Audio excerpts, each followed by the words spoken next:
kembali lagi bersama saya. Bukan kembali lagi karena this is my first video in my channel. So, untuk kalian semua yang belum subscribe saya, silakan untuk mengklik tombol subscribe. Dan jangan lupa untuk menyalakan lonceng notifikasi supaya kalau saya mengupload video terbaru, teman-teman mendapatkan pemberitahuan.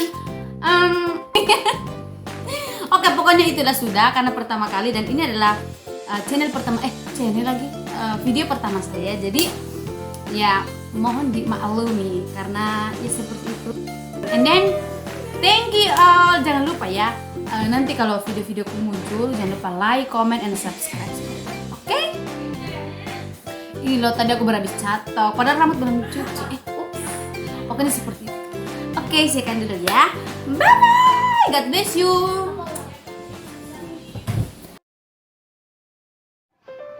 Shalom semuanya, perkenalkan nama saya Berlian Gracelia Lape. Saya mahasiswa STT Ekumene Jakarta, program studi Pendidikan Agama Kristen semester 4. Pada kesempatan ini saya akan menjelaskan tentang konsep dasar belajar dan pembelajaran. Oke, dalam pembahasan kali ini saya akan membahas tentang apa itu pendidikan, apa itu belajar, apa itu pembelajaran, ciri-ciri belajar, jenis-jenis belajar, dan juga prinsip-prinsip belajar. Oke, langsung saja yang pertama, apa itu pendidikan? Jadi teman-teman, pendidikan adalah usaha sadar dan terencana untuk mewujudkan suasana belajar dan proses pembelajaran agar peserta didik secara aktif dapat mengembangkan potensi dirinya sehingga memiliki kekuatan spiritual keagamaan, pengendalian diri, kepribadian, akhlak mulia, serta keterampilan yang diperlukan baik untuk diri peserta didik maupun untuk masyarakat, bangsa, dan negara. Selanjutnya, saya akan menjelaskan tentang apa itu belajar. Jadi di sini saya menulis 3, yaitu yang pertama menurut Saiful dan Aswan, belajar adalah perubahan perilaku berkat pengalaman dan latihan. Artinya adalah perubahan tingkah laku baik yang menyangkut pengetahuan, keterampilan, maupun sikap. Yang kedua, belajar adalah perubahan tingkah laku dari yang tidak tahu menjadi tahu, tidak terampil menjadi terampil. Yang ketiga, menurut Sari, jadi dia mendeskripsikan bahwa belajar adalah sebuah proses perubahan perilaku yang didasari oleh pengalaman dan berdampak relatif permanen. Selanjutnya, apa itu pembelajaran? Jadi pembelajaran adalah proses kegiatan belajar. Yang selanjutnya adalah ciri-ciri belajar.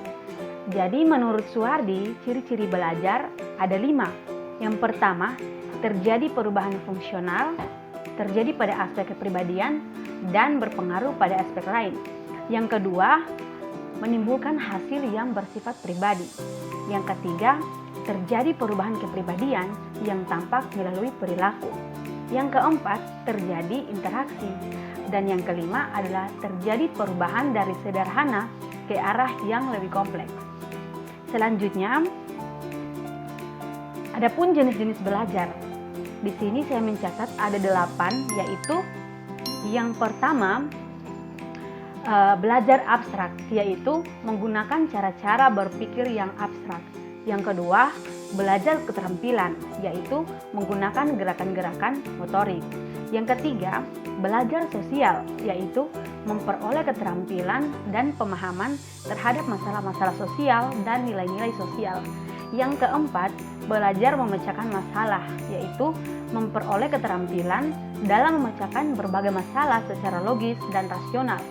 Yang kelima, belajar rasional, yaitu memperoleh beragam kecakapan dengan menggunakan prinsip-prinsip dan konsep-konsep. Yang keenam, belajar kebiasaan, yaitu menggunakan perintah, keteladanan khusus, hukuman, dan ganjaran untuk memperoleh kebiasaan baru. Yang ketujuh, belajar apresiasi, yaitu mengembangkan kecakapan ranah rasa. Dan yang terakhir, yaitu yang kedelapan, belajar pengetahuan, yaitu memperoleh sejumlah pemahaman, pengertian, informasi, dan sebagainya. Baik, yang selanjutnya, yang terakhir ialah prinsip-prinsip belajar. Di sini ada 5.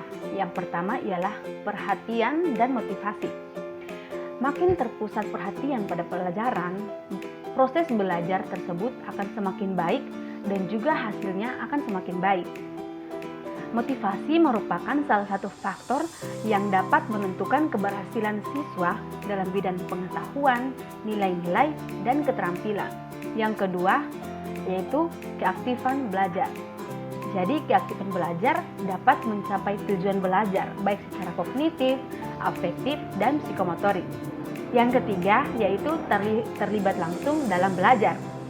Dengan terlibat langsung dalam belajar, siswa memiliki pengalaman dan rasa tanggung jawab.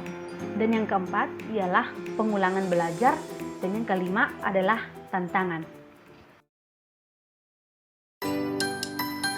Jadi itulah pembahasan saya pada kesempatan kali ini. Kiranya dapat memberkati kita semua yang menontonnya ya. Oke, sekian dari saya. Tuhan Yesus memberkati. Shalom.